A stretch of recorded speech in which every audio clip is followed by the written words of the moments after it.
welcome to the Monday evening.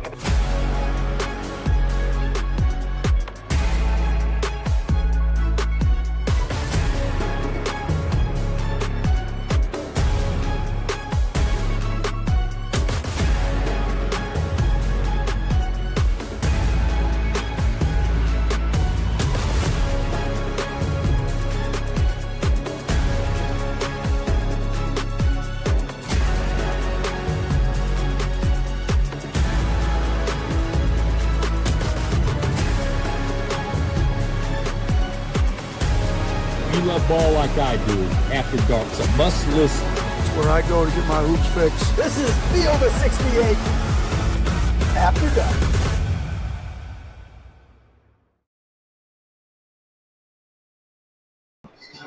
Welcome in, Field of 68 After Dark.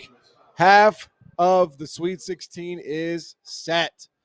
We have had quite the day in the NCAA tournament. We're here live on SiriusXM. We're here live on YouTube. We are actually in, as you guys know, we have some new digs. We are at Mandalay Bay in their beautiful MGM studios. So appreciate the hospitality having us here at the Mandalay Bay Sportsbook. Got Rob Doster, got Jeff Goodman. I'm John Martin. So a lot to get to today, but look, the headline, there's no doubt about it.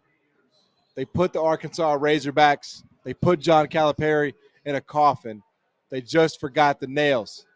Rob Doster, 75-66, Arkansas Razorbacks over the two-seeded St. John's Johnnies here. St. John's Johnnies. St. John's Johnnies. That was a quite the win, quite the statement for Arkansas today. Yeah, it was something that I don't know how many of us expected at the start of the tournament. I don't know how many of us saw them getting into the tournament as recently as 2 weeks ago. I think that we talked about this earlier, Jeff. I think that this coaching performance from John Calipari in terms of being able to keep his team together has been something that has been really, really underrated in terms of how well he's been able to do here. The matchup was beneficial for them in the sense that they had the length and athleticism to be able to handle the physicality of St. John's. And I think St. John's kind of got in their heads a little bit. R.J. Lewis was really bad today. R.J. Lewis, 3 for 17 from the floor. Didn't play the last 5 minutes of the game. You could tell he was pressing a little bit. I thought Arkansas was able to take them out of the game. Credit to Boogie Flan. Credit to DJ Wagner, who played really well. Jonas Adu had a great game. Billy Richmond. Billy Richmond was also – where's he from? Memphis 10, baby. Goodman knows. Son of a tiger. They got contributions, and they needed the contributions from everybody. But this kind of – I mean, it's crazy because, Rick Pitino's been waiting to take care of John Calipari for a while, right? Mm-hmm. I mean, Cal's had his number for a while at Kentucky when Rick was at Louisville. Had more talent. He ran college basketball. He had all the one-and-dones. They split national titles. Both won a national title. But St. John's came in as the number 2 seed in Providence, where Rick Pitino coached. Everything pointed to the Johnnies winning this game. And instead, it was really Arkansas who controlled it. I mean, St. John's couldn't shoot. And we knew they couldn't shoot. Shocking. But this was even bad for St. John's. That's how bad this was. I fainted in the sports book today. I just couldn't believe that St. John's had a poor day offensively. What? No, I just couldn't believe it. I mean, Why? It's very uncharacteristic. Every game they couldn't. I mean, not every game. They're normally obviously a being great shooting sarcastic. team. It's like when you talk about the best shooting teams in college basketball, it's BYU, it's Kentucky, it's St. John's. Right. They're right just, there. that's the tournament, man. Just cruel day offensively. I will say. How do you sit R.J. Lewis at the end of that game? I don't care if he's 3 for 17. No. I don't care. You needed R.J. Lewis. You needed to talk to him, figure it out. He's your best player all year. You don't sit him for the final 5 minutes. First you of got all, to figure it out. First of all, I would argue that Zuby Ejiofor was their best player all year. I think he was better. Okay, whatever. 1A, 1B. I don't care. You could tell he was the Big East player of the year, was he not? He was, but Okay. he was pressing. Well. He was pressing. He was not. That doesn't mean he's not going to play well in crunch time. Why? Why would he? They made a comeback with him out. Yeah. Did they win? They made the comeback with him out, and he was bad down the stretch. He was pressing. He was trying to get physical. He took like 4 or 5 bad shots in a row, and I think there's room to criticize Rick Pitino there probably. I think that it's a justifiable decision, and one where if you're Pitino and you see your guy his head was not in it, man. You could see his head was not in it. I will say this, though, about John Calipari. This dude took shots from everyone, including us, right? All season long. And a lot of them were justified. A lot of them were justified. But this dude went into Kentucky, the place that more or less ran him out, and put a whooping on Mark Pope, the new coach that they brought in, right? This dude goes to the NCAA tournament when no one thought he could get there, gets to the second round, beats Bill Self along the way, goes into Providence, beats Rick Pitino. He beat the best two coaches in the country. And yes. And like I think that right now, what he's done this season is the pinnacle of like the ability to troll everyone. No one can tell him anything right now. Well, what it really says is the regular season doesn't really mean shit. Just get in. Get in. And then win in the tournament. We've known that, but this is the ultimate display of, you know what, just win in the tournament, get going. And again, it is amazing that he beat Bill Self and Rick Pitino, the two guys that if you polled every coach in America, if I polled everybody, they would be 1 and 2 in terms of the best X's and O's guys in the sport. And the guy who can't coach and can't drop a play, supposedly, beat them both. And I know we talked about it earlier. He didn't have to drop a lot because he had a bunch of dudes that could put it on the floor and make plays. That's what this team has been about. And that was on full display today because you had guys like Billy Richmond doing it, DJ Wagner doing it. I mean, everybody was able to get to the basket virtually at will against a St. John's defense that was considered as good as any, probably not named Houston this year. Yeah, they got paint touches every possession they wanted to. And Crazy. Cal didn't run a damn thing. You know what they did? We were talking about literally right there, John. We were like, all right, watch what's going to happen.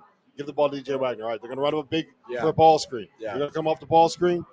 Either they're going to switch it, and he's going to go one-on-one against Zuby, or they're not, and he's going to go find a way to get a paint touch. Yeah, it wasn't really reinventing the wheel there. Yeah, but credit to him because it was working. It was working, and he had the matchups. That's where I think this worked out well for Arkansas because they had the length, the physicality, and the athleticism to handle what St. John's does best. Yeah. And they had two little quick guards in Boogie Flynn and DJ Wagner who were able to get in the lane whenever they wanted to. Yeah, I think, like, you know, Goodman was talking about it, like, you know, he beat two of the best coaches. He beat, you know, Bill Self and Rick Pitino. Well, first of all, Cal is in that conversation too. It's not like – not as an X's and O's guy, as a recruiter, as a motivator. I mean, it all goes into the whole package. What I'm saying is in a one-game situation where, you know, there was fairly equal talent right now. Yeah. Fairly equal talent on the court today. Fairly equal talent on the court 2 days ago when they played Kansas. And he beat both of those dudes. But that is damn impressive. It is. It's one of the best jobs. I mean, I don't want you to accuse me of any shit here, man. I don't want you to accuse me of working for a PR firm.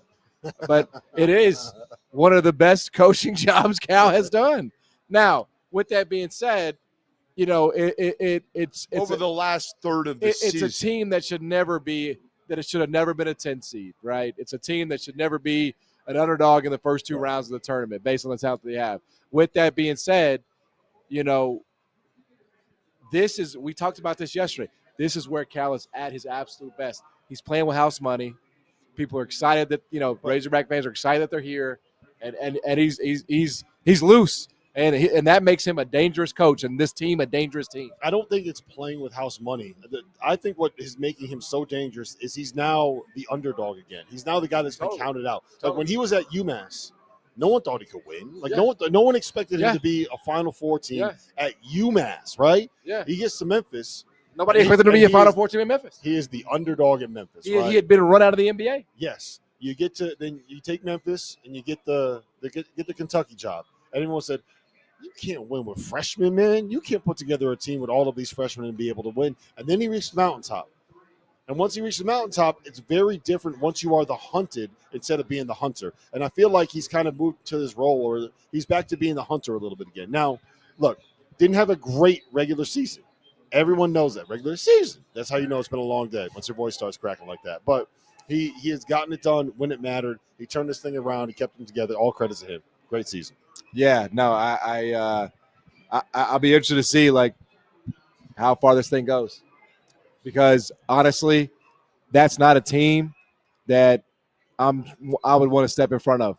Nope. They're hot as fish grease. Jeff Goodman, hot as fish grease. They're talented, and again, they underachieved for the first 2/3 of the season. But when it matters most in this sport, he has found a way to get these guys to rally, to play together, to not give up, to not play selfish, to not think about the portal or the NBA or all that stuff. He got Boogie Fland to come back. Yeah, Boogie Fland made a huge defensive play. And you know what tonight, everyone else does? come off the bench. You know what everyone else does in that situation if you're Boogie? You They shut don't it come down, man. back. His 100%. draft stock is good. Like people know where he's going. It's not as good. It's not as good as it was. Still. So I think, again, if it was locked in where he was a lottery pick, I'm not sure he comes back. He's not. I don't think he's a lottery pick. might end up coming back. Listen, Yep. we just had John. We just had a question in the chat.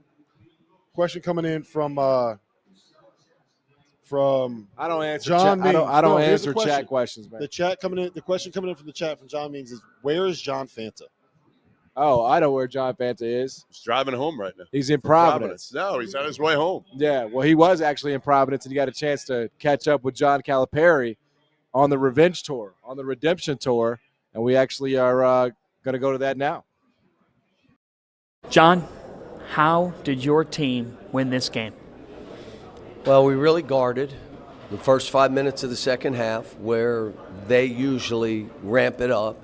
And when they ramped up their defense, we were good enough with the ball that we didn't turn it over. Press didn't get us.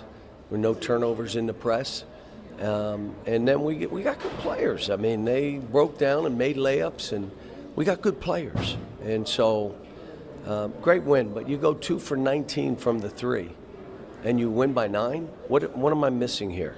I'm missing something. Billy Richmond said that you told your team about there being 2 dogs and 1 bone. Well, what can you share? I tell them, you're in a pack of dogs. You throw a bone in, one eats, the rest don't eat. And, we got some dogs. We got some guys that are physically playing. Now, they got 28 offensive rebounds, and that would be one of the best offensive rebounding teams in our league. In our league, they talked about being, this, that, and the other. So, can you reflect on the last 365 days and you come here and the season, the way it was going, and you said to John L. at one point, yeah, that was a long time ago that the golf cart thing happened, and now that you're standing here in the Sweet 16. It's what's made it rewarding. You want to win and you want to advance, you want to do it. But the biggest thing is you want to see the kids grow. And sometimes you got to go through the fire before you can really grow. You got to go through. I want to see kids, when I evaluate, when they play awful, how are they then? Do they blame everybody? Do they just act like they don't care? Or do they come and you see they went back to the gym to work on what they were doing? So, I mean, these kids have been through a ton, but I'm happy for them. Lastly, I saw you share a moment with your family after the game. It's been a whirlwind as well in all their lives. What's that moment mean? Well, having my wife here and then my daughter who lives in Reading, Mass, Megan, and then she became the TV personality. They were watching her the whole time. And I said, just be you. Don't worry about it. If you're going crazy. She's the emotional one. Erin, not so. She's a little bit more like her mom, but she wasn't here. She's in Nashville. But it was good. I'm glad for them. I mean, we all went through, you're 0-5, you're 1-6, you're walking on 2 road games. You're 1-6. They gave us a 2% chance of getting to the NCAA tournament at that point. 2%. And now not only do we make it, we advance. So it's good stuff. For catching up with John Calipari there after again. What was I think I butchered the quote there in the beginning. It was like, they buried me, they put me in the coffin, but they forgot the nails.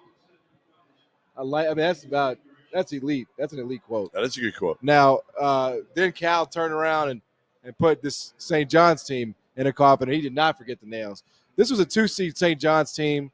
Obviously, Jeff, big expectations, big aspirations in this tournament, having won the Big East championship. This is disappointing to lose to a 10-seed Arkansas team. Sure, because you flip it and you say St. John's had an incredible regular season. Arkansas did not. But ultimately, again, what it comes down to is what are you doing in the tournament, right? I mean, Cal, going back to him, he had lost to St. Peter's in Oakland. So he had pressure on him to win in this tournament, whether they're a 10-seed or not. He loses in the first round again, he's crucified. For Rick Pitino, St. John's fans are thinking, we're here. We've arrived finally. We've waited for this for how long? We're going to do some damage in the tournament now. We had home court advantage. We got the best coach in the country. We're going to steamroll this Arkansas team. So right now, it certainly leaves a bitter taste in Rick Pitino's mouth, in all the Johnny's fans' mouths. You name it. This is disappointing, but I think when the dust settles, I think this fan base will look at it and say, you know what? This was a hell of a year. We are back. The Chris Mullen era was a disaster.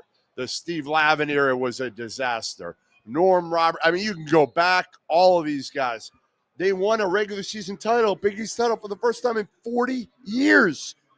Now, the one thing we talked about a little bit earlier, Rob, is there's a window here. Rick Pitino is not 62. He's turning 73. You are 62. There's a couple. I am not 62. There's a couple-year window. This was one of the years when they're looking at it and saying we can do some real damage and maybe get to a Final Four. That's gone now. Yeah, no question about it. I don't know if you had an additional thought on that. Let's talk BYU, baby. Yeah, BYU. We have been yearning for great games in this tournament. We have not gotten a ton of them. I mean, sometimes you do, sometimes you don't. We have not gotten a lot of upsets. We have not gotten a lot of great games. We have not had I don't think we have any buzzer beaters, have we? No buzzer beaters. No buzzer beaters? Almost had a John Tanji. Right. He had a chance. Thought we might get one in this BYU-Wisconsin game, but it was technically an upset because BYU as a 6 seed, I think they closed plus 1.5. They get Wisconsin, and they are moving on to the Sweet 16, these Cougars. Another great game for Richie Saunders. Man, this BYU team, they've been doing it. If they didn't have that, and look, there's no shame in losing to Houston. If they had not done that in the Big 12 tournament, we would be saying, why can't this team win a title? Why can't this team go all the way? Their offense is unstoppable. I mean, they showed you today against the Big Ten. I don't know about you, but I'm ready to have that conversation about BYU. Yeah, I thought it was a really, really impressive start, right? And I thought that, when they start making shots, man, and like Richie Saunders and Dallin Hall, Igor Demon played really well today. Trevin Nell knocked out a bunch of threes, right?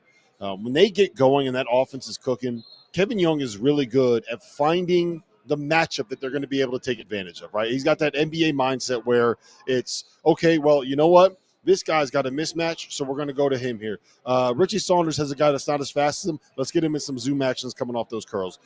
John Tonji's making a bunch of threes. We're going to go put Mawat Mag on him. He's very much a matchup-specific guy and fluid in some of the ways that he kind of plays. Now, that's just sometimes when you get a take wrong, you got to sit up, you got to stand it, you got to wear it. I said, and I quote last night, Mawat Mag is going to shut off John Tonji's water.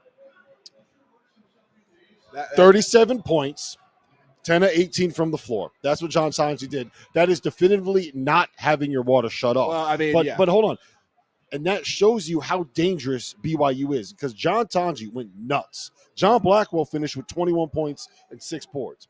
Their two best players combined for 58 points. If I would have told you this morning, when you decide, hey, you know what? I'm going to walk up to the counter at the Aria Sportsbook. I'm going to lay down, we're not going to unit shame, X amount of dollars here on the BYU money line. 25 grand? Yeah. What was it? And when you am I bet too small for Rob?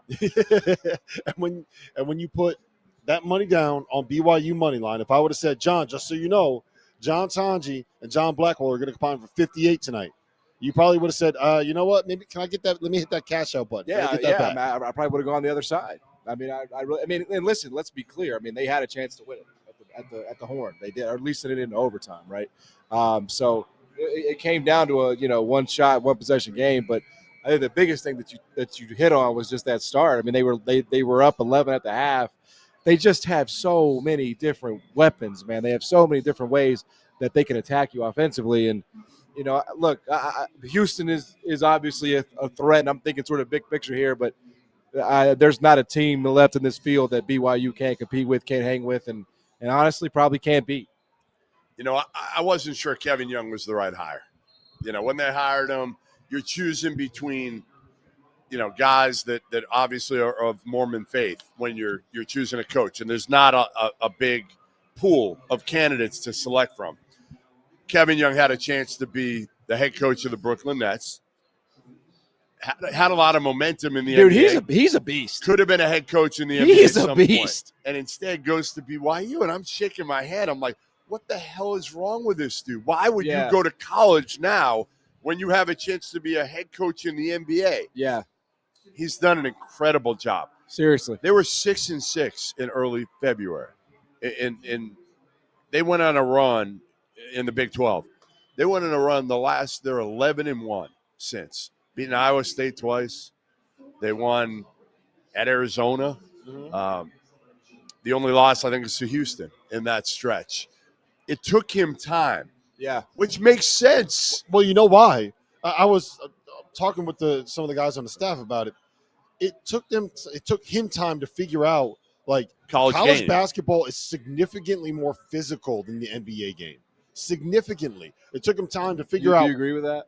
Yeah, it is. I'm asking for the most part. Okay. I mean, I think it depends on the league sometimes. Well, because but in the NBA, like there's the point. One of the point of emphasis is freedom of movement. Yeah. Like you can't defend in the NBA the way you can defend in college. That's why you don't see games that are that physical. So it took them a while to figure out, hey, you know what? Like we can't just have nothing but skill guys. Bakeda, he got to be in there, man.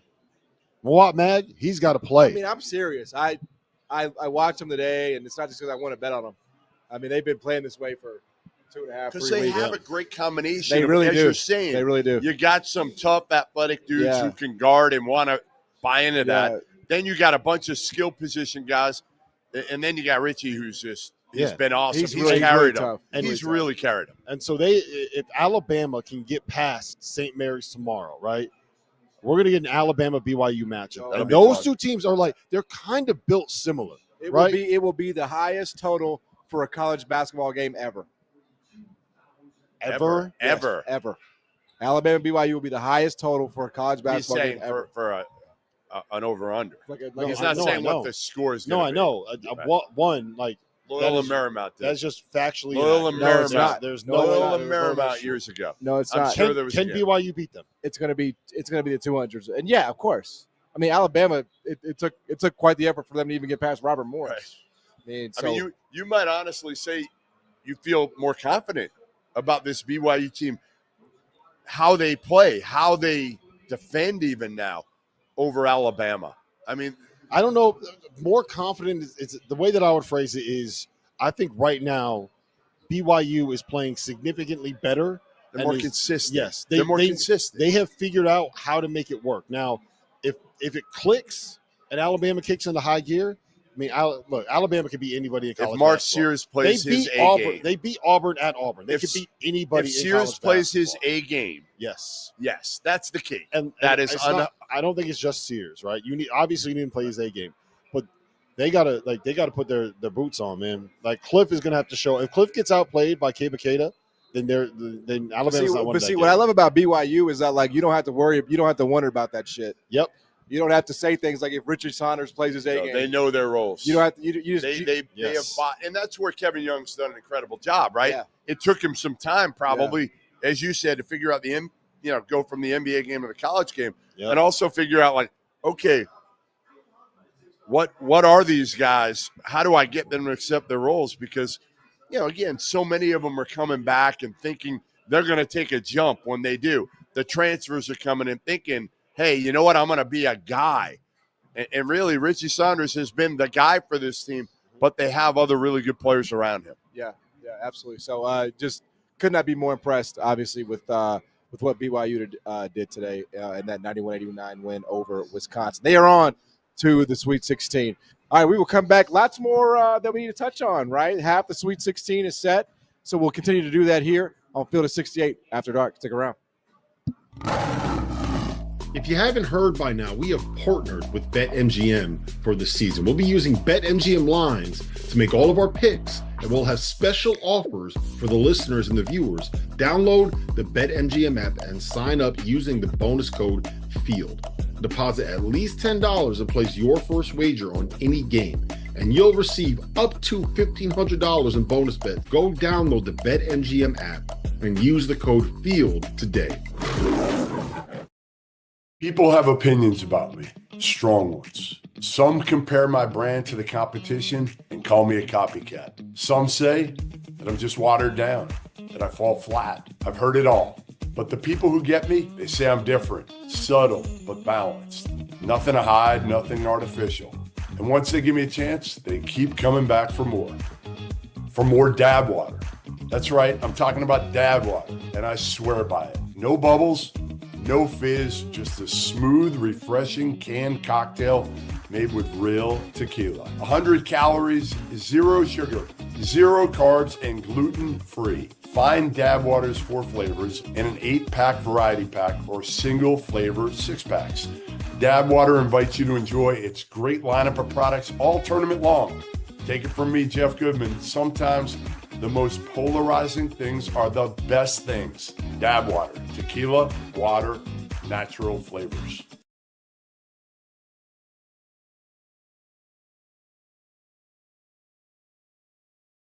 Talk. Welcome back, Field of 68 After Dark. My bad. I didn't get the countdown, man. I didn't get the countdown. We're here. Because you weren't in the studio. We're here. Some more outcomes that we need to touch on, including Matt Painter, the image of consistency. No doubt about it. He is going back to the Sweet 16, 8th Sweet 16 since he got the job. And obviously, you lose the most important player in college basketball and Zach Edey, and you reload with All-American seasons from Braden Smith and TKR. Just, Rob, touch on what this means for him and that program to get back to the second weekend. Well, first of all, I think it says a lot about him as a coach when you are able to lose a player like Zach Edey. You don't go to the portal. You don't go anywhere else. You just build from within. You build from the structure that you already have in your program, and you're able to get back to the Sweet 16. Now, yes, they beat High Point and McNeese State to get there. Right. I get it. It's not like they've gone through the murderer's row. It's not like they've Right. beaten Bill Self and Rick Pitino. I get it. But he's still back in the Sweet 16. But to me, this is what matters. You know where their next game is, Jeff? You know where they're playing it? Where? In Indianapolis. They get Houston, the number 1 seed in their region, in Indianapolis for the right to get to the Elite Eight. If you win 2 games as Purdue in Indianapolis, you will be in the Final Four. Credit to them, man. Really, really impressive win. I thought that what they were able to do to expose McNeese State switching was really impressive because they just got the ball to TKR. What they basically said was, yeah, you could do all this junk switching, whatever you want to do. Doesn't matter who you have in there. You're not stopping Trey Kaufman-Wren in the post. Well, 22 and 15 for right Trey. out of the gate. I mean, this game was over after, probably the under 12. This thing was a wrap. It was. It looked bad. Bad, really bad. You would know better than anybody. Braden Smith was Braden What does Smith, that but he mean? got help. Why does he? Are you trying to say I'm doing a bad job? No. I'm trying to say you might have. Oh, yeah, I did have Yeah. McNeese State plus Exactly. 6.5. That's yeah. what I was saying. I That's also had what I Purdue said. minus 20.5. So you just really messed that one up every single Hey. which way. We middled it the wrong way. Yeah, we were. They call it the Polish middle. The Polish. We did it. it's been Braden and Trey Kaufman-Wren. We know that. But I think the key here was there was more help on the way. Yeah. Fletcher Lawyer was solid. CJ Cox helped. They need more help to be a team that can continue to advance, get back to the Final Four. But Yeah. here's what I'll say. When it starts with Matt Painter and Braden Smith, you got to feel pretty good about Purdue. And we gave up on them. A lot of people gave up on this Purdue team when they went through a rough stretch here in February. And to me, again, when you have maybe the most important player in the country in a way, other than, I think, Cooper Flagg, because Braden's got the ball in his hands. So much is expected of him, right? Like, Jedi Broom's awesome. But if you took Jedi Broom away, Auburn's still going to win a lot of games. If you take Braden Smith away from Purdue, how many games are they going to win? Not a lot. And look, that might actually be the smartest thing Goodman said on these shows this week. Braden Smith, like, I've seen a lot of very intelligent. Because he accused me yesterday of bringing no substance. Now he says you have said nothing smart. You're just he finally said something smart. No, look, we talked about it all year. It's the big three for Purdue, right? It's Braden, Fletcher, the big 2.5, and TKR. That's what I've called it, the big 2.5. The big two are it's Braden Smith, Fletcher Lawyer, and Matt McCall, right? Basically, I mean, it might as well be Matt McCall. That's the inside joke people will he's figure the glue out. guy. He's the glue guy. Yeah. No, but Braden Smith has so much on his shoulders, and honestly, he hasn't even played that well in the tournament. It's not like he didn't have to today. Yeah, it's not like he's coming here and completely taken over. But I mean, by the way, the fact that he played 40 minutes today is ridiculous in a way. It is. I mean, why? Like, I'd like to ask Matt Painter that. Because they melted down the stretch. Yeah, but still, he didn't need to play 40. Melted down the stretch. He did not need to play 40. It was a win that Purdue needed, a run that Purdue needed, and to me, I don't know where you stand on this, Jeff, and it's not exactly this win that has got me thinking this, but where do you stand on Matt Painter potentially being a Hall of Famer one day? I think he's getting close. Yeah, I mean, obviously, if you win a national title, it's kind of a lock these days that you're going to get in. Matt Painter got close last year, didn't end up, getting the ring. But, man, especially in a place like here's what makes Matt Painter so special to me is he's done it clean. He has done it. If you talk to anybody in the industry, I've never heard anybody accuse Matt Painter of cheating. I've never heard a coach say it. Like, he has done it clean and won over and over and over again and been accountable. That's the beautiful thing about Painter too, right? He's never going to make excuses. Yeah. He's going to say, like, it's on me. And some coaches say it, but they don't mean it. They're just doing it. Yeah. Matt Painter means it. Yeah, and I think he does. What's the way? How do I want to phrase this? I don't want to say like he makes excuse, but he will tell you why they lost. It's not an excuse. He will tell you what happened, and he'll sit there and he'll be honest about it and talk about it and open about it and say we got to fix it. Right? That's kind of who he is. The thing that I think is notable. You said he's got to win a national championship to be automatic. But hold on, those guys are automatic. Yeah, no, I know. Braden Smith is a junior. Fletcher Lawyer's a junior. TKR is a junior. All those role players are sophomores. They got a really good freshman class. They better raise some more money. You're going to need to pay those dudes. Yes, but they got a real chance to bring everyone back. And when you are retaining them, especially with the culture that Purdue has, it's a lot cheaper to bring Braden Smith back than it is to pull him out of the portal and get him to leave Purdue. Yeah, because you're going to get him at a discount. And they know what they need to add. And Daniel Jacobson's going to be back and healthy next year. Like, I think you want to talk about potential national champions. At some point, we are going to have to put together a preseason top 25 for next season. Yeah, they're going to be up there for sure. Do you know how hard it's going to be for me to not have them preseason number one? Do you know how hard it's going to be to head into next year? Well, because not have they're one of the few teams that you're going to be like, I know what's coming back. Where every other team you're going to look at and be like, yeah, I have no idea. Braden Smith might be the preseason national player of the year. Sure, he should be. He should be. Yes, of course he should be. Well, the only problem is it might be both. The only problem is it's got Cooper Flagg coming back for his sophomore year. That's right. I can't believe you asked Frank Kaminsky that. What are you doing? Do this shit with me, Goodman? How about this? You want to talk about maybe a Hall of Famer? Let's talk about a surefire Hall of Famer in Goodman's book, Dusty May. You've already got him in after not even a full year at Michigan. Michigan is, to Dusty's credit, going to the Sweet 16, 91-79 today over Texas A&M. This was an upset. This was for sure an upset. Michigan plus 3.5, I believe, was the close at BetMGM. I don't know how many people would add Michigan going to the Sweet 16 before the season started. Not many. Not many. The job Dusty May's done is really, really impressive. You're putting him in the Hall. I'm not putting him in the Hall yet, but that dude went to a Final Four at FAU.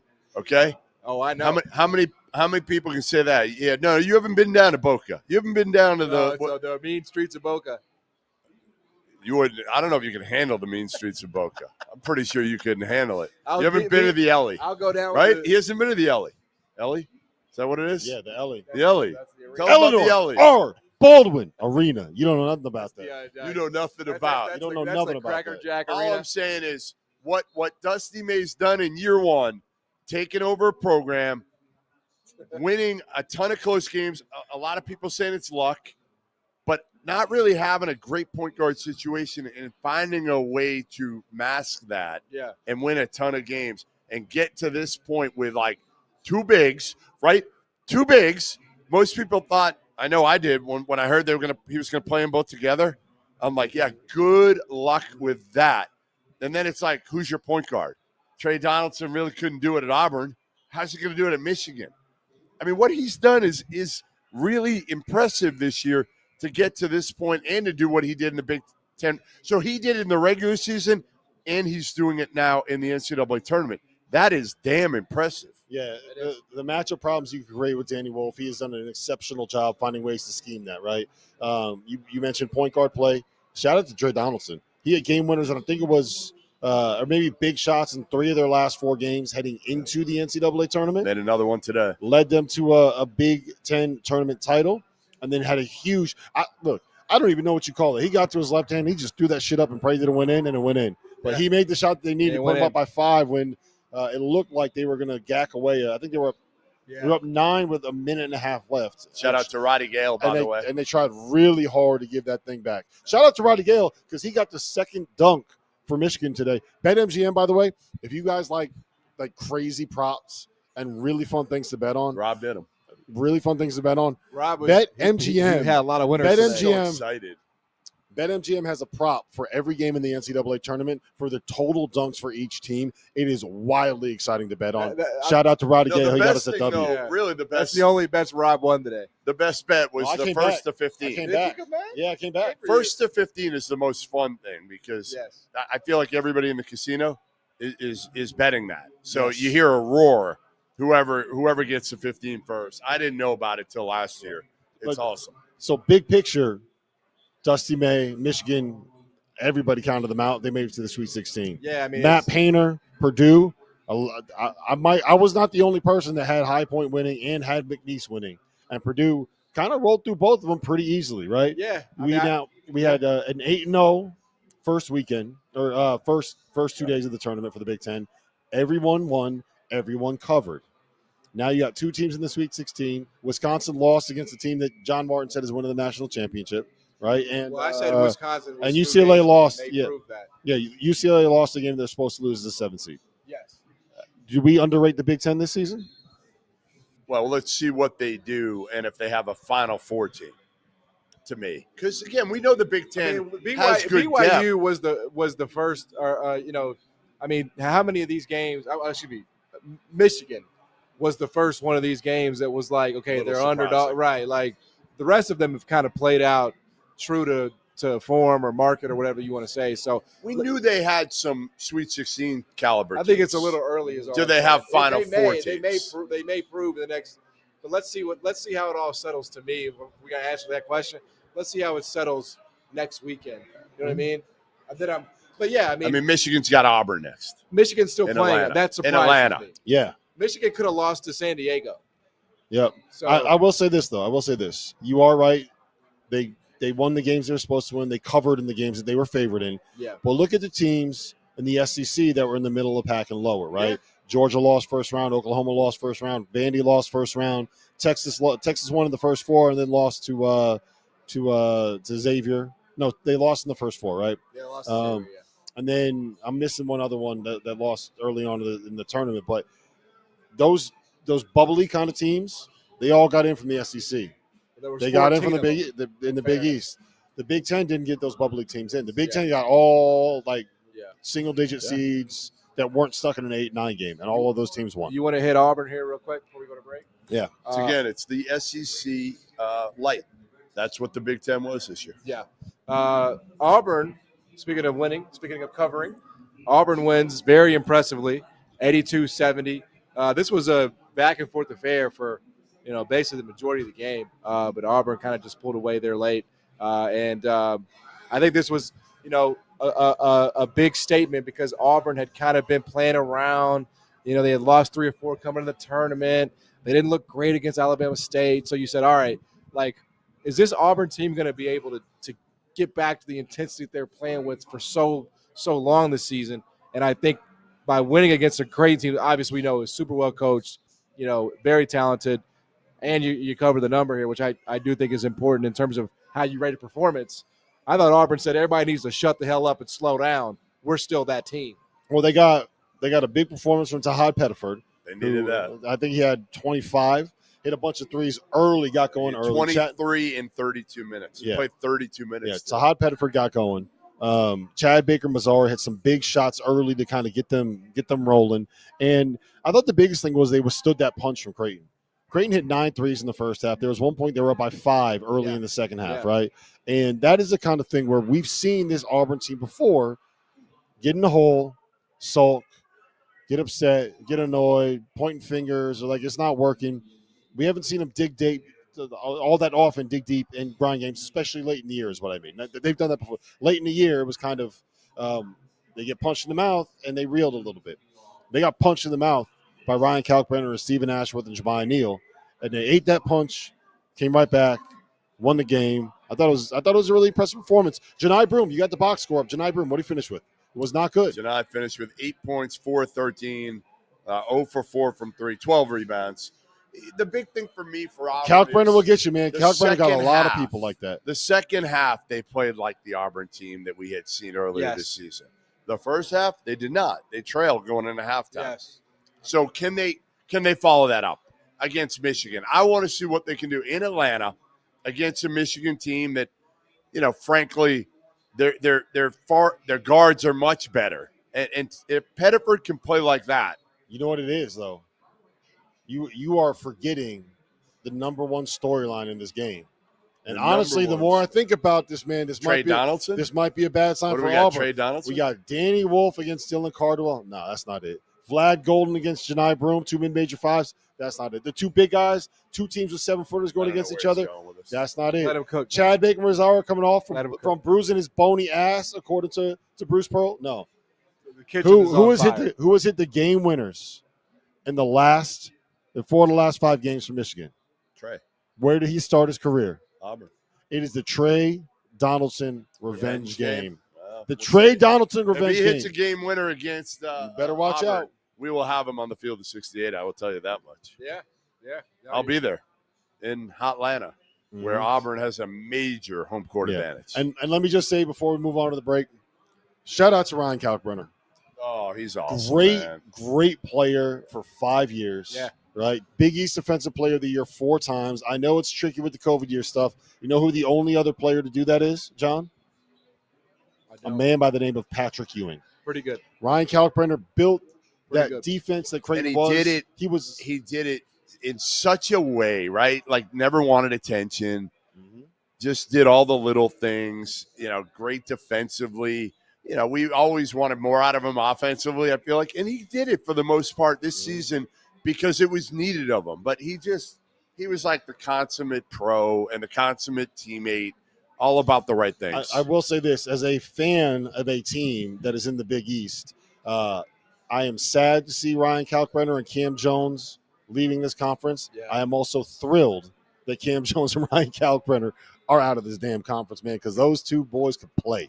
Well, listen, like we talked about, half the Sweet 16 is set, and so many elite coaches are going through, including Kelvin Sampson and Rick Barnes. They punched their ticket to the Sweet 16 just before we got on air. So we'll get into that and the rest of today's action in the NCAA tournament. Stick around. Field of 68 after dark. Owning property in the state of Texas is difficult enough. Paying taxes on your property should not make your life any more complicated. Ownwell believes that when it comes to paying property taxes, you should only pay what's fair. In under 3 minutes, you can sign up and have their team of Texas experts start saving you money without a single upfront cost. It's easy. When you sign up, you get an instant estimate of the tax savings they can get you so that when that property tax bill comes due, the amount that you have to fork over to Uncle Sam isn't quite as painful. Put property tax money back in your pocket pocket in just minutes.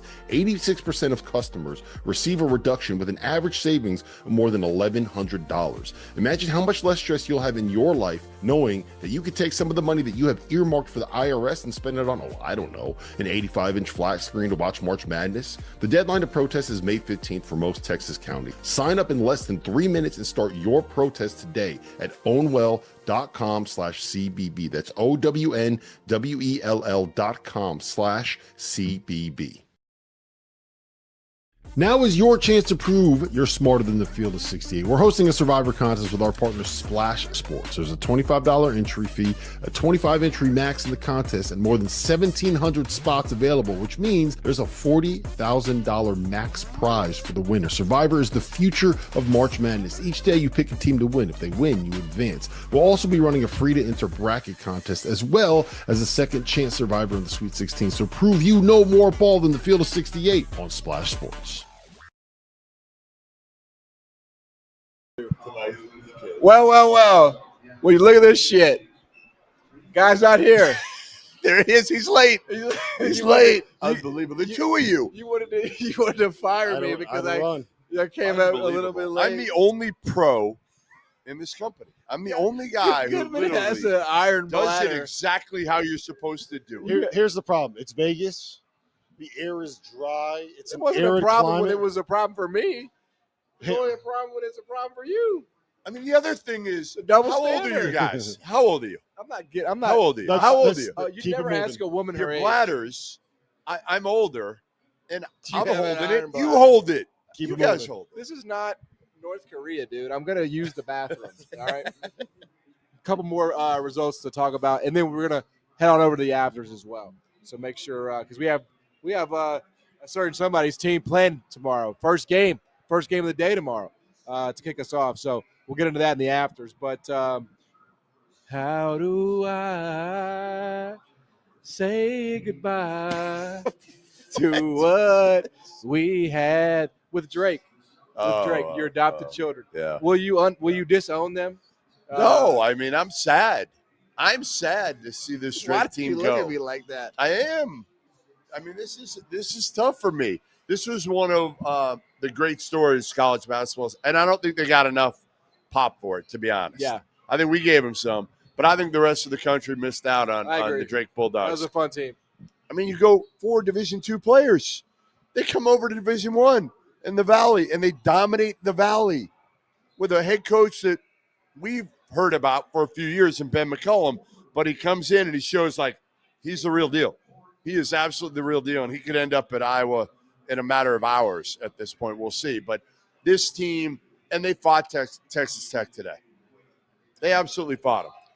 I just want to know how a Texas Tech team playing without Chance McMillan wins a game against Goodman's favorite son by 13 points. And what we have to talk about is that's what we're leading off with.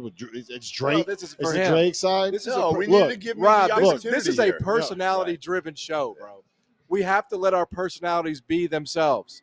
And he needed to do this. He needed to do this for closure. This was sad. He adopted a Brave. He's going to announce it on social media And a little Bennett bit later Sturts. this week. I mean, I'll say this. I've adopted all 4 of them. And I've said this before. I'm going to say it again. I'm going to say it with my whole freaking chest, man. Darian Williams is the most underrated player in all of college basketball. 28.6 boards, 5 assists tonight. He gives them what makes Texas Tech so dangerous to me is we know how good they are defensively. JT Toppin was unbelievable on that in the floor today. They have a bunch of wings that are athletic, but Elijah Hawkins is as good of a point guard as you're going to find at getting put in the ball screen, getting in the lane, spraying out to a shooter, throwing a lob to JT Toppin. But he's not the only creator on that team. Darren Williams averages like 14, 9, and 4 assists. Like you have a secondary playmaker that is also your switchable defender that is also, by the way, like 6'7", 230 and can guard up if he has to. Yeah. That dude is a bucket. That dude is underrated. He is the piece that makes it all work. They need McMillan back, though. They need McMillan back. Absolutely. Is he coming back or is he done? We don't know. No, I don't know how bad it is. If only one of us on this panel was a national college basketball insider. Why are you looking at me on this? Well, I guess we don't have one of those. I'm not the one getting beat by Matt Norlander for scoops. Jesus. I guess, hey. It No, hurts. It hurts seeing your I'm idols. the one who got every goddamn guest on this show. You were supposed to get Donovan Clingan, but you came up empty there. It's not my What fault he's happened? got the Hershey 0 squirts. for 1. It's not my 0 for fault. 1. It's not my fault he's got the Hershey I'm like squirts. 26 for 26. Hey, look, we're working All on right, we're let's working go. on Jim Let's go. Calhoun. Jim Calhoun? We're working on Can Jim. you get Hey, Calhoun? I'll say this. Texas Tech gets Arkansas in the next round. Yeah. With or without Chance McMillan, I still think they can win that game because it's a very different style. I thought the Arkansas matchup was perfect for them with St. John's. I think it's a different style. I think Texas Tech can win this game. I think we're going to see Texas Tech against somebody interesting on the other side of that bracket. I'm not willing to say who it is, but I think Texas Tech is going to be playing for the right to the Final Four. Keep it from us? Huh? You're not going to tell us? Well, I know who it is. He's got one of I know who it's going to be, but let's just say that my team is playing them tomorrow, and I can't kill them off just yet. You're not going to kill off UConn? You can. You got to be the one to do it. This is good. I'm not killing off UConn. You got to take them off of life support. I'm not doing it. I will not pull the plug. You got to do it, man. No, I'm going to wait. I'm going to wait and see what happens tomorrow. Yeah, let it play out. Hey, we're due for some upsets. Didn't get any in the later games, right? I guess maybe some spread drama, but Houston moves on against Gonzaga. Credit to Gonzaga. They were getting punched in the mouth, beaten down at the beginning of that game, and they did fight back and they made it interesting there. I think they cut it to 3 at one point. They had the ball with 14 seconds left and a chance to tie it. But yeah, Kelvin Sampson is back in the Sweet 16. Obviously, last year they were in the Sweet 16 when they lost. Jamal Shea got hurt against Duke. You wonder how different that game would have been had that not happened. Houston, as you know, has not lost a game in regulation since 1925. Feels that way. Actually, the real date is November the 9th, but it feels like 1925, like you said. Is this Houston team built? They have what it takes. What's your assessment of these Houston Cougars and the way they're playing right now? I mean, L.J. Cryer was the best version of L.J. Cryer that we've seen all season. Yeah, he was special. When he does that, it gives them that guy that I 30 felt points like tonight. they've lacked. Yeah. Right? Do they have that dude that you can give the ball to at the end of a close game and say, hey, go win us this game?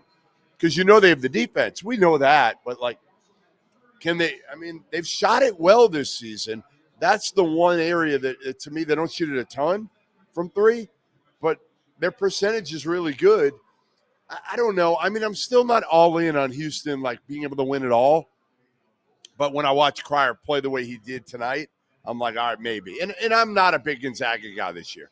I was not they were a predictive darling, yes, right? exactly. The metrics loved them. Right. Team didn't Kenny quite, Pom-Poms loved them. Yeah. Hey, It wasn't look, just Kenny Poms. and rightfully so. But Torvik loved them. They had the ball with a chance to. Yeah. They had a ball. They put up 48 points on Houston in the second half. They had the Yeah. ball with a chance to tie that thing at the end of the game. And Yeah. it was the first time in the second half that Houston said, all right, we're going to show everybody that we are Houston on this end of the floor. Locked them up. Heel battle. Couldn't deal with the length of JoJo Tugg. The turnover, they lost. It's the first time. I said this earlier, guys. It is the first time since Shabazz Napier beat the Harrison twins in the national title game that Gonzaga has not made their way to the Sweet 16. That's insane. That is maybe the most unbelievable stat in college basketball. Especially because it came from Gonzaga, not Duke, not Yes. Carolina. Not one of those teams that we've considered a true blue blood Well, Gonzaga's a blue blood. in a different way. Sure. I think A different type of They're a blue blood. modern blue blood. You got to. I would argue you have to win a title to get to that title, but I'll say they're a top 8 program in college basketball right now. That's not a blue blood, a modern blue blood. You're a top 8 team. I just think Is there you a cap on how many blue bloods we're allowed to have? You have to have a title. You got to have Only a 10 title. blue bloods are I allowed. got the St. John's Johnnies as a modern blue. That's who I got. The St. John's Johnnies. But yeah, I mean, honestly, Matt Painter. We talked about him as consistency. I mean, nobody more consistent in the sport than Mark Few. And you're allowed to have a down year. And if a down year for you looks like losing in the second round of the NCAA tournament, that's amazing. I mean, it's amazing. It really is. I mean, I hope we hear soon from Mark Few that he's coming back next year. yeah. Again, I think he will, but you just don't know with Mark Few what to expect. He could wake up one day and just be like, you know what? I'm going to go fishing, and I'm not coming back for practice. I honestly, I would not blame him. You ever been fly fishing out there in the mountains out west? He won't let me go with him. He He's might already said. actually let me because I know a little bit about fly fishing. So I honestly think that I don't think so. Some of the best content we could ever do is trying to get women to figure out how to fly fish. It would. I did it once. Be the funniest thing in the With world. Mickey Brantley. No. You got to pitch Former it. Major League But here's Baseball the thing. outfielder. So Ryan Nemhard out of eligibility. Graham Ike, pretty sure he's out of eligibility as well. Like there's going to be a lot of pieces, important pieces on that team that are going to be moving on this season. Yeah. And the question is, does he have it in him to go out there and hit the portal as hard as he's going to have to? Yeah. Negotiate with agents the way that he's going In to a have way, to. I think it's easier for Mark Few because he doesn't love going on the road recruiting in the summer. He doesn't have to anymore. You don't need to get that many high school players. You can get some high school players in your area that want to be Zags, right? Yep. And then go get some guys out of the portal. They're going to have the resources. We know that at Gonzaga. They're going to opt in, and they'll have plenty of money because it's all about basketball.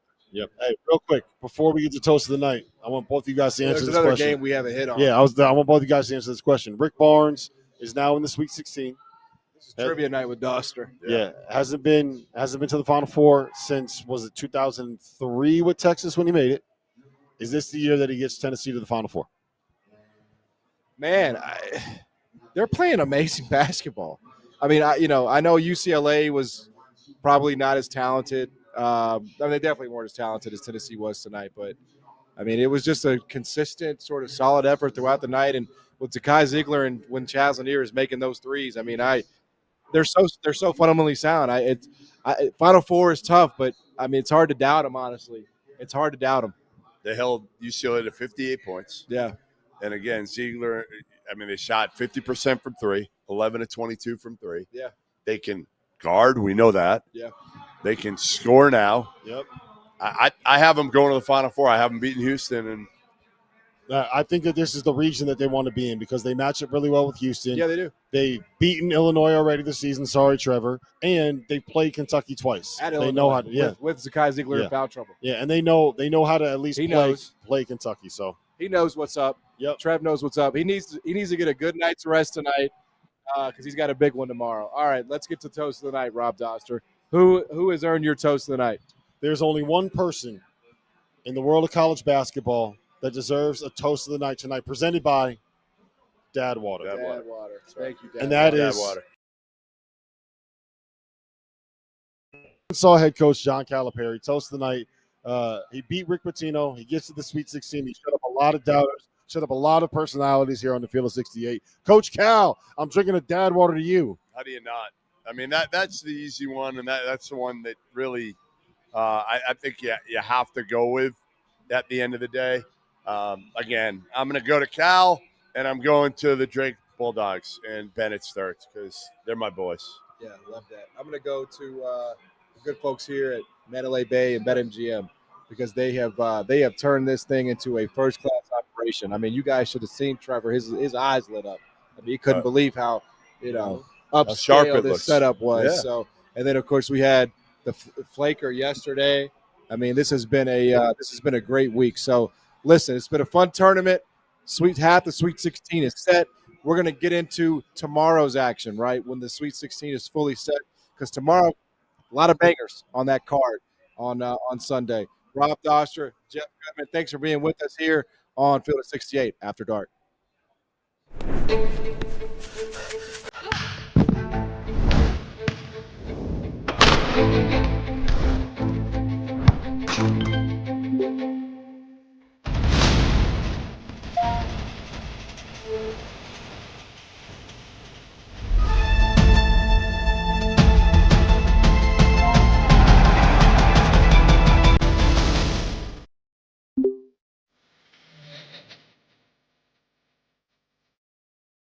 I have been looking for the best deal on March Madness tickets, which is why I want to give the sponsor of today's show, SeatGeek, a huge shout out. SeatGeek is the #1 rated ticketing app with over 28 million downloads and more than 70,000 events available. Now that March Madness is here, SeatGeek has your back. Each ticket is rated so you know if it's a good deal with that little green dot, and it's backed by a buyer guarantee. You can get 10% off your next set of tickets at SeatGeek with code FIELD-OF-68. That's code FIELD-OF-68.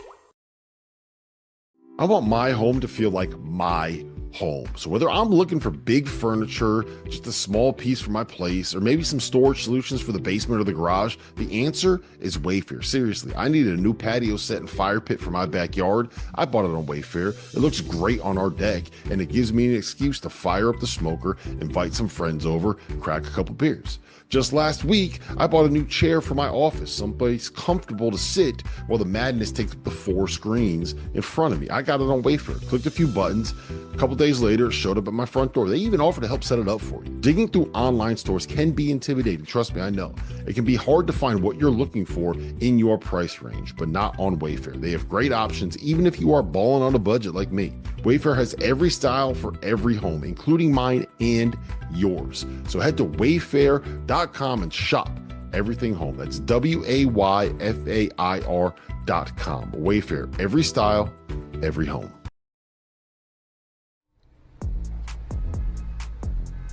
We're live. It's the afters. Hit the chat.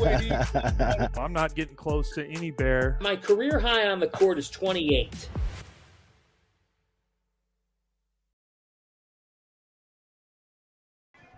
Welcome into the afters here on the field of 68. We are going for a Guinness World Record here, in terms of hours broadcast on college basketball in 1 week. Got a big game. Lots of big games tomorrow. Hold on. Can I just say one thing? Me and Goodman are here. We're rolling. Yeah, we're good to go. We're ready. Absolutely. You've been sitting here asking us to come to one of these for the longest time, and now you get into day 3 and you're just saying we're setting the record. I'm tired. I'm over it. No, I never said I'm tired. I never said I'm ready to quit. So we're going for the world record. Home? I said that the only. I'm gonna be honest. The only misstep I had all week was calling them the St. John's Johnnies. I don't know where I got that shit from. I will give you a lot of credit, John. I'll give you a lot of credit because you handled the mic duties yesterday for 13 hours. The only other misstep is the satchel. Look at the satchel. No, the satchel works. Look at the satchel. I understand why. It's part of the brand. Yeah. Satchel with sweatpants. You got a vest. Think about. hold on. I mean, the whole look. This only can be pulled out by a Memphian. Hold on. So Amir Khan got an NIL deal for having the speaker around his neck with the logos on it, right? Yeah. What NIL deal are you going to get for this? I hope so. I hope I get a Louis deal, man. I really do. Hey, come get me. I'm happy to work with you guys. But yeah, tomorrow's card, as you know, we preview tomorrow, which will round out the Sweet 16, kicking off with UConn, Florida. What game are you looking forward to the most, John? Oh, you want to go there? No, wherever. What game? Give me the one game where you're like, yeah, okay. It's Illinois, Kentucky for sure. I mean, I think those teams are definitely both equally wacky. They have their own sets of issues. I think Illinois, we talked about this a little bit yesterday, just has so many matchup advantages. I love what Mark Pope has done in year one of I think it's a total coin flip. Go outside, ask for a 50-cent, the $50. Who's on the $50? I forget her name. Is it a woman? I think so. Is it not? But go outside and ask for a $50 and flip it. And, Illinois, Kentucky, who I don't know. It's why a $50? Because it's just a big one. It's a big it's a big game. It's a big coin. All right. So go outside and ask for somebody to get an Illinois Roosevelt $50 for Goodman and flip it. Whichever one it lands, I really think it's tomorrow's a coin flip. What is it, Eleanor Roosevelt or Eleanor or Bowman? I think we need to change the name of that building from the Ellie to the Baldy. I was just there. I was there last month. Congratulations, good. I love how punchy this gets. Illinois, Kentucky is going to be awesome because again, you've got not only the teams. Mark Pope now. If you're a Kentucky, you've just watched John Calipari get to the Sweet 16. So as a fan of Kentucky, you're like, we got to win this game. We got to get as far as Cal. And Illinois, I mean, their fans aren't quite as crazy as Kentucky, but they're damn close. Yeah, and this team has been up, down the whole year, and they're coming off one of their better performances of the season. And if they can get to the Sweet 16, they're dangerous. We've said it all year. I mean, totally. Didn't you say – what did you say about the Illini back in December, January? I've said a lot of things about the Illini this year. I've gone back and forth on them more than any other team in college basketball. But did you say there were What you say that one night? What did you say? What do you refer? I think it was like the best team in the country, or it was crazy. I did actually say that.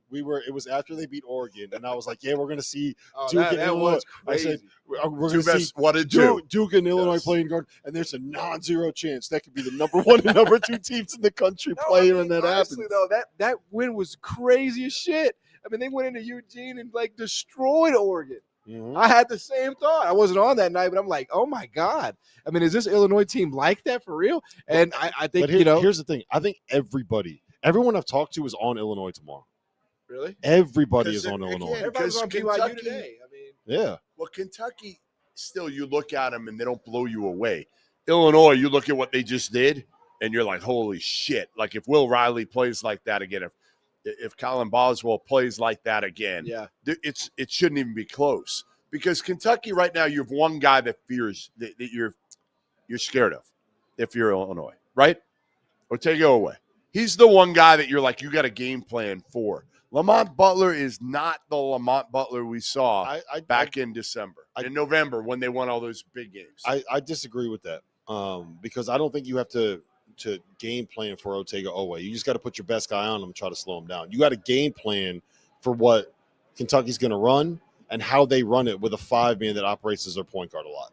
I get it, but if Otega Oweh doesn't get 20, Kentucky's not winning. Yeah, he's the number 1 guy on the scouting report. I don't think you build your game plan around Otega. Like, it's not like you're saying you basically concede whatever it is. Like, so you like to stop it, but the comp to me is John Tonje in Wisconsin, right? Right. You have to do everything you can to stop John Tonje. Yeah. That is what the scouting report is. That's what the game plan is. Whereas with Kentucky, the game plan is we have to figure out what we're going to do against all these Zoom actions, all these DHOs, having a 5-man that can pass the way that he can pass. And the number 1 guy when you're dealing with all of that ends up being Otega Oweh. Does that make sense? Yeah, no, I mean, I just don't think they're the same team right now because of Butler. I just don't think they're the same team. It's Jackson Robinson for me because I mean you can look back at what their schedule, how many games did Jackson Robinson win them. I think of one specifically at Mississippi State.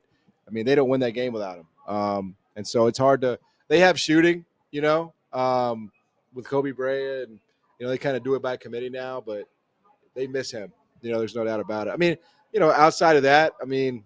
What else you got? You got UConn, Florida. Well, make a pick. Who you got? Oh, in this game? In Kentucky, Illinois. I'll join the crowd and go Illinois. I just, it's like a bad habit that I can't kick. My family's been telling me you need to, stop doing those drugs, and I just can't. I just can't. I'm addicted to Illinois. I can't quit them. I'm with you. I'm after watching them. I mean, yesterday, again, Kentucky they're not healthy. Like, they just don't have their full complement, and Illinois, like, it is amazing to me. Like Brad Underwood said, like, hey, we battled various contagions and pandemics and injuries, and now we're through those. And ever since they did, he said that they've basically like lost maybe 1 game. So they're peaking at the right time, as the kids say. So I think I'd go Illinois. Yeah, I think I'm probably leaning Illinois. I think Kentucky's got a better chance. Like, it feels like the way they're only plus 1.5. Yeah, so we're talking about 10.5. What I was going to say, it feels like the way people are talking about them is Illinois is like a 6.5 point favorite, and they're not. They're a 1.5 point favorite. Right. I think that the fact that Kentucky's got 3 guys that you can call elite defenders at that position, Lamont Butler, Otega Oweh, and Amari Williams, and the fact that those positions tend to match up with the guys that are maybe the best players for Illinois in Kasper Siakashonis, Will Riley, and Tommy Ivasic. I think that bodes well for Kentucky. And I really do believe that the offense that Kentucky runs is going to create lots of problems for Illinois, who can do things defensively, but is not exactly they're not reliable. The most reliable team defensively. Now, I'm gonna be honest. What's the other? Let's go through. Well, I mean, because I'm gonna be honest. After Oh, come on. There's one other big one. There's one other big boy matchup. Well, the first 3 games of the slate are elite, and then the drop off is gigantic after that. Just in terms of intriguing games. I think you're all right. The first game to me I mean, has then the you, story. how about we switch seats right. then? Right. No, it's UConn. We'll It do it. is. It's UConn, Florida. No, I mean, it's the first game of the day. And it's the two-time defending champs against the team that I think you and I both have won in the whole thing, right? Yeah, I mean, until they did what they did against Norfolk State, they crossed me. By the way, did you see what the Norfolk State coach said, Robert Jones? Yeah. He said, I told y'all we weren't 30-point underdogs. That's the first thing he said. Nobody laughed. Pretty good. I want you to know, Robert, that was a good one. That was a good You one, man. laughed. I laughed. How can I laugh? I liked it on TikTok when I saw it. I said, that's funny. I appreciate him knowing that. I appreciate him saying that. But, yeah, I mean, listen, and I was going to say, UConn took some money in the last hour. So they were 9.5. Now it's down to 9. So that doesn't necessarily mean anything. They're UConn. That's why. Right. I mean, they still have that respect because, Dan Hurley is considered one of the better coaches, best coaches in the country. Maybe now he moves ahead of Pitino in his mind again after the Pitino loss today. They say he has to. They say it's the hope that kills you, right? It's the hope that kills you. And all I've heard from everybody today is, can you believe UConn's getting 9.5 points? Can you believe UConn's they're not getting getting 9 9.5 points anymore? Can you believe UConn's getting all those points? And my answer has been unanimously to every single person I've talked to, yes. You don't Yes. think Yes, I they can believe cover. it. You don't even think they cover. I think that there is a world where Solo Ball plays like he did in late January, early February. Liam McNeely looks like he did before the ankle injury. Alex Carabin decides that he's going to have the day where he makes some shots. And Terrace Reed is strong enough on the glass that it doesn't A lot overwhelm. of ifs. Yeah, but that's what you have to do to beat this What about Florida Hassan team. Diarra? Haas will be fine. Like, What if Haas just does what he Ben does. Gordon suits up for another year? But Haas was so good. He was so good early on in the season. He was, and part of the reason he was so good is because you had to devote so much of your attention to Liam and to Solo and to Alex Carabin. Like, when those three guys are going off, then Haas is the fourth guy. And like, no one, who cares about it? Like, that's their fifth year. Like, that's a Sandy, whatever. I got to deal with Solo Ball, who I can't get to off a DHO to his left hand. I got to deal with Liam McNeely, who looks like a lottery pick and had 26 and 7 assists against Gonzaga, right? I got to deal with Terrace Reed, who's gone for 26 and 14 in games. Yeah, to beat Florida, you have to be able to deal with them on the glass. They go, like, the way that they're built, and this is going to, like, dumb it down, they have 3 guards that shoot more or less whatever they want, and they have 2 bigs where they say, go get that shit if he misses. Yeah. That's what they do offensively. Yeah. And UConn is not the best rebounding team, and one of those bigs is going to be guarded by Alex Carabin. You have to keep them off the glass. Yeah. Alex Carabin has to win the matchup with Alex Carabin. I don't really understand why UConn's taking money. I don't get it. Just think they're outclassed in this one. No shame in that. A lot of teams are going to be outclassed, but it is what it is. Yeah. Like Rob said, everything has to go perfect. Yeah, I mean, that's just. And even then, I'm not sure you win. Because, I mean, I think you're in the game. I think about last night against, Oklahoma. It took, I mean, that game, Oklahoma was winning in the last 5 minutes. They were up a point, and then UConn closed very strongly. But it's just, I mean, I don't have to say it. I just remember last night. Caliber. I just remember last night Matt McCall saying what about that Arkansas team? There's no chance. Didn't he say that? Yeah, he said there's no chance. But that's the actual comparison I was going to make. That's the comparison I was going to make, is that you have this Arkansas team that on paper does not look like they should be able to beat St. John's. And they showed up and they got physical. I actually thought on paper they did. And I've been saying that all year. But I think they're more talented than people gave them credit for all year. Arkansas, you're saying? Yeah. Yeah.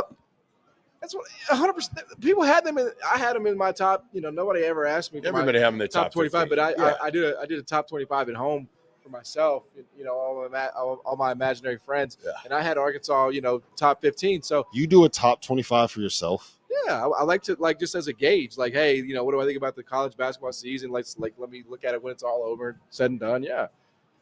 So you just every Sunday night you're like, I'm gonna. Not every. No, not. I don't do it every week, bro. It's a preseason. I'm gonna write down my preseason, my top 25, and I had the same. I'm hang it on my fridge, so my wife thinks I have a real job. They were third overall. Third overall. I had them third. They let me down.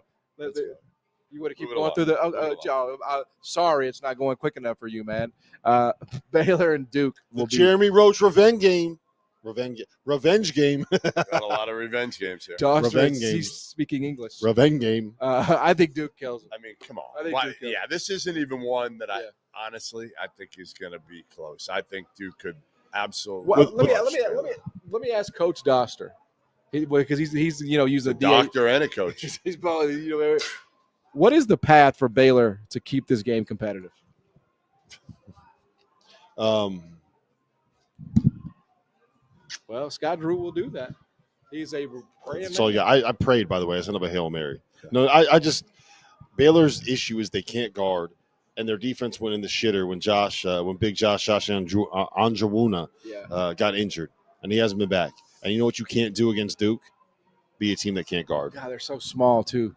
Yeah, they're so small. Move on. All right. Well, I mean, it is. Norchad O'Mears are going to be their 5. I don't think any of us think that Baylor has any shot. Norchad and Con Knipple are the same size. I'm just going to throw that out there. All right. That's crazy. So both 5'9", 190, John. Alabama, St. Mary's. Good game. Good, intriguing game to me. Two It's of the best 5.5, coaches in the right? country. 5.5. Very It's been stuck at 5.5. Very different teams, very different styles. Whose wins out? That's the question. Yeah, I think St. Mary's can play with them because they rebound at such a high level. But again, it's going to take Alabama missing shots, right? And St. Mary's can control the pace, control the tempo, frustrate Alabama a little bit. They got some big bodies inside, man. Paulus Morauskas, Mitchell Saxon. Can they stay in front? Rebound. Can they stay in front of it? If Alabama gets out, I think they can. I think because what they do, they're very much like Virginia in the sense that they're going to go down and run their offense. They don't run the blocker mover. It's a lot of ball screen stuff. They're going to run all those ball screens. They're going to take up 24, 25, 26 seconds. They're going to send one guy to the offensive glass, maybe two guys to the offensive glass, get everyone else back. They're not going to let you leak out. I think they got a real chance to beat them. All right. Colorado State, Maryland. I like the Terps. I've kind of been on the Terps here for a little while in terms of thinking that they have a chance. Like, they're my sleeper Final Four pick. Are you buying a crab dip at the Crab 5? Yeah, I think Colorado State caught a wounded Memphis team, and they will not get such luck against the Terps. Or maybe an overrated Memphis team. They were. Ole Miss, Iowa State's an interesting one to me. That's a great. I think Ole Miss is a live dog. Two great coaches. I think Ole Miss is a live dog because of the injury issues that Iowa State has. Yeah, I agree. Yeah, I don't Iowa love the way State's they closed not overwhelming. the UNC game. I mean, I just has a negative to that. That's what UNC does. They come back. Who you got? Who you got though? I'm going to go with Ole Miss. I'm going to go Iowa State. Yeah, It's a chalky tournament. I still trust Iowa State enough. I don't know if they have enough to go further than this, but I just have more faith in Iowa State that they're going to do all the things that they need to do to guard, rebound. They'll score enough. I love Joshua Jefferson. You mentioned it's a chalky tournament. This just kind of came to me. One of the things about the women's NCAA tournament that you rarely see are the big upsets. Yeah, and part of the reason you rarely see the ones were big about upsets, 50. because the women don't leave for the draft early. They don't leave for the WNBA early. You get Caitlin Clark's there for 4 years. Paige Becker's been there for 37 years, right? Juju Watkins is probably going to be there for 3 or 4 years. And I think that we're trending towards that a little bit because of the NIL era and the fact that we don't have as many men's players leaving to go take a G League deal or a two-way contract or head overseas to be able to go try to make $150,000 in Lithuania because they can make triple that playing in college basketball. And then you get the influx of the Tommy Ivasiches and the Kasparis Yakashonases and a lot of these guys that are trying to grab a bag and present themselves to the NBA playing in a league where you're going up against kids your own age instead of trying to prove yourself as a 19-year-old. You're saying why all the high major, all the top teams are. I think that's why we're trending less upsets. I think that's why we're trending. I mean, that I way think this it's year. just they poach the best players. I mean, I think that it's simple. I mean, look at Florida. Florida's the ultimate example, right? They took Belmont's best player, right? They took FAU's maybe not best, but certainly right up there, player. They took Iona's best player from a couple of years ago. Like, that's what they're doing. Mark Sears came from Ohio. They haven't been able to come back from that. They haven't. But at the same time, you're seeing a lot of the mid-majors go out and get the best D2 guys to be able to build that way. Big difference, Rob. Is there a big difference? I don't think there's a big difference between the difference between Mark Sears, the best mid-major players. The difference between keeping Mark Sears at Ohio and having to go get somebody to fill Mark Sears' spot. They might get that guy at the high major level who's not playing, he's not as good as Mark Sears. But we see that. He never was. And Mark Sears was always going to be leaving. Well, no, not always. Not always. Now he can leave for more money, and he doesn't have to sit out. Yeah, that's the difference. Not sitting out is the big one. That would changes keep a him lot. there. A lot of those kids that would changes keep a lot. Yeah. Listen, the Wizard of Oz has touched base. We're gonna wrap this up here. We will be back, of course, tomorrow, doing another live show here from Mandalay Bay, wrapping up the back half of the Sweet 16 getting set. So we're excited about that. Thanks for being with us tonight. For Rob Doster, for Jeff Goodman, I'm John Martin.